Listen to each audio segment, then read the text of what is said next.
3 नए criminal bill पर लोकसभा में अमित शाह ने कहा कि मैं इन 3 विधेयकों को लेकर आया हूं। आपने उन्हें स्थायी समिति को भेजने की मांग की। समिति ने उसमें कई संशोधन करने की अपील की थी, इसीलिए मैं वो तीनों बिल वापस लेकर नए बिल लेकर आया हूं। भारतीय नागरिक सुरक्षा संहिता में पहले 485 धाराएं थी, अब 531 धाराएं होंगी।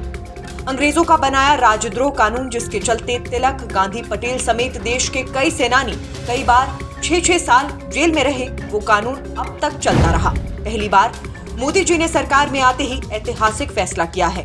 राजद्रोह की धारा 124 को खत्म कर इसे हटाने का काम किया गया।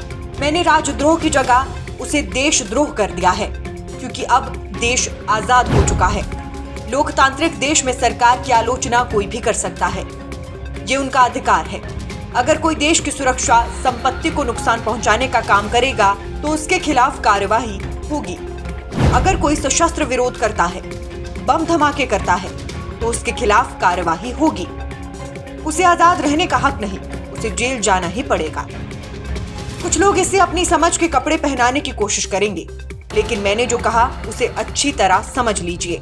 देश का विरोध करने वाले को जेल जाना होगा। हमारा वादा था कि हम आतंकवाद के खिलाफ जीरो टॉलरेंस रखेंगे। पहले इसका जिक्र ही नहीं था।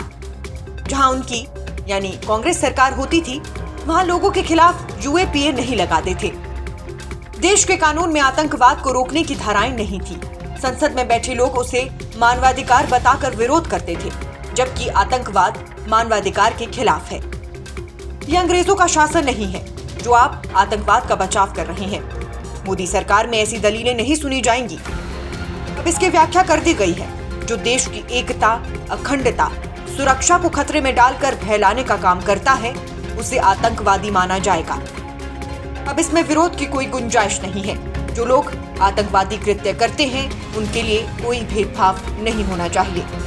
संगठित अपराध की भी पहली बार व्याख्या की गई है। इसमें साइबर क्राइम, लोगों की तस्करी, आर्थिक अपराधों का भी जिक्र है। इससे न्यायपालिका का काम काफी सरल होगा। गैर इरादतन हत्या को 2 हिस्सों में बांटा गया है। अगर गाड़ी चलाते वक्त हादसा होता है, फिर आरोपी अगर घायल को पुलिस स्टेशन या अस्पताल ले जाता है, तो उसे कम सजा दी जाएगी। हिट एंड रन केस में 10 साल की सजा मिलेगी। डॉक्टरों की लापरवाही से होने वाली हत्याओं को गैर इरादतन हत्या में रखा जाएगा। इसकी भी सजा बढ़ गई है। इसके लिए मैं एक अमेंडमेंट लेकर आऊंगा। डॉक्टरों को इससे मुक्त कर दिया गया है। मॉब लिंचिंग में फांसी की सजा होगी। स्नैचिंग के लिए कानून नहीं था, अब कानून बन गया है। किसी के सर पर लाठी मारने वाले को सजा तो मिलेगी। इससे ब्रेन डेड की स्थिति में आरोपी को 10 साल की सजा मिलेगी। इसके अलावा कई बदलाव हैं। शाह ने कहा, नए कानून में अब पुलिस की भी जवाबदेही तय होगी। पहले किसी की गिरफ्तारी होती थी तो उसके परिवार के लोगों को जानकारी ही नहीं होती थी। अब कोई गिरफ्तार होगा तो पुलिस उसके परिवार को जानकारी देगी।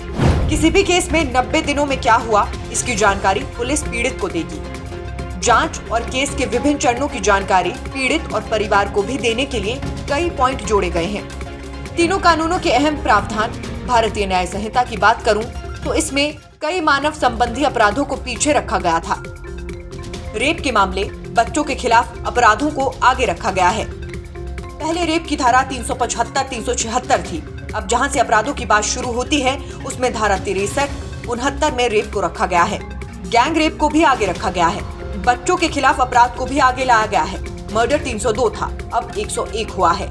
गैंग रेप के आरोपी को 20 साल तक की सजा या जिंदा रहने तक जेल।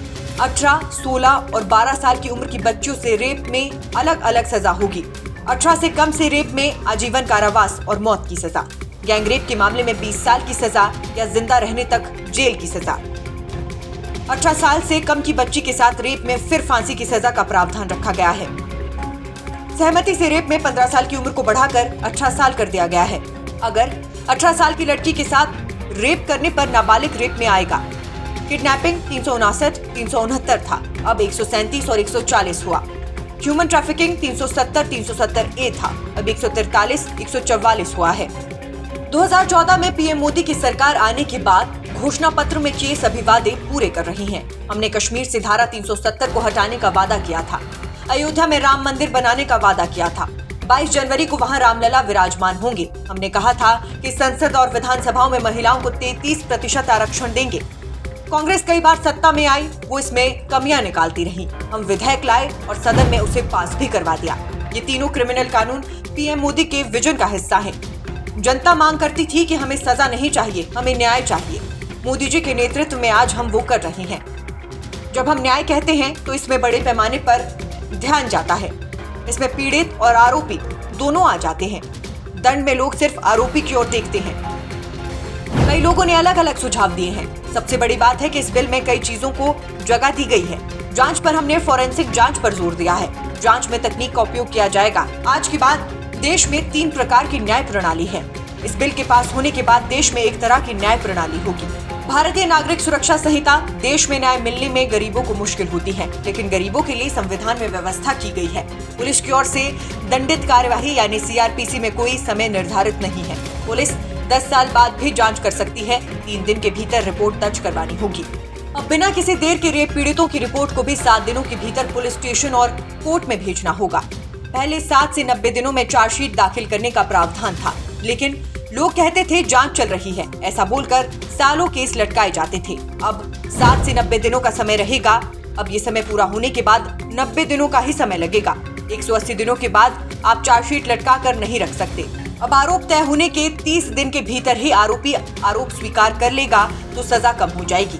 उसके बाद सजा कम नहीं होगी। ट्रायल की प्रक्रिया में कागज रखने का प्रावधान नहीं था, अब इसे 30 दिन में पूरा करना होगा। ट्रायलिंग के दौरान अनुपस्थित रहने के मामले में भी प्रावधान किया गया है। कुछ लोगों को इसमें आपत्ति हो सकती है। देश में कई केस लटके हुए हैं। बॉम्बे ब्लास्ट जैसे केसों में आरोपी पाकिस्तान जैसे देशों में छिपे हैं।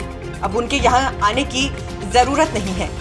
अगर वो 90 दिनों के भीतर कोर्ट के सामने पेश नहीं होते हैं तो उसकी गैर मौजूदगी में ट्रायल होगा, फांसी भी होगी, जिससे आरोपी को उस देश में वापस लाने की प्रोसेस आसान होगी। अब लंबे समय तक किसी को जेल में नहीं रख सकते। अगर उसने सजा का 1/3 समय जेल में गुजार लिया है तो उसे रिहा किया जा सकता है। गंभीर मामलों में आधी सजा काटने के बाद रिहाई मिल सकती है। जजमेंट सालों तक नहीं लटकाया जा सकता। मुकदमा समाप्त होने के बाद जज को 43 दिन में फैसला देना होगा। निर्णय देने के 7 दिन के भीतर सजा सुनानी होगी। दया की याचिका दोषी ही कर सकता है। पहले कोई एनजीओ या कोई संस्था ऐसी याचिकाएं दाखिल करती थी। सुप्रीम कोर्ट से याचिका खारिज होने के बाद 30 दिन के भीतर ही दया याचिका दाखिल की जा सकेगी। Nation speaks bureau report.